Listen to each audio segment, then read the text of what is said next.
सकाळची सुरुवात अशी गोड गोड झाली का खूप छान वाटतं. आमचे साहेब मस्तपैकी उठून स्माईल देत होती आणि खूप छान वाटत होतं.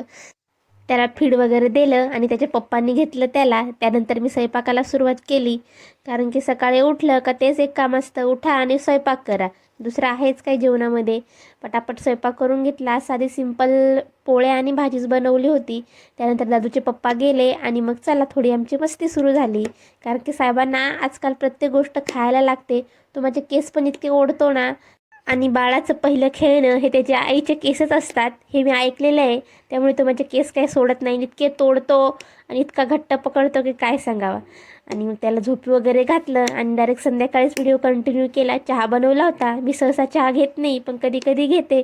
म्हटलं चला आज इच्छा झाली तर चहा घेऊन टाकून चहा घेतला आणि प्यायला बसलीच होते की दादू उठला. दादूला तसंच हिंदीमध्ये ठेवलं कारण की तो मला काही चहा घेऊन देणार नव्हता आणि तो मस्तपैकी हिंदीतून बघत होता. चहा आणि टोस्टची मस्तपैकी मजा घेत होती. आणि हे साहेबांची थोडी इकडे मस्त चालू होती बाबांसोबत त्याच्या. आणि तो इतक्या उड्या मारा शिकलेला आहे की जो घेणारा माणूस आहे तोच थकून जातो.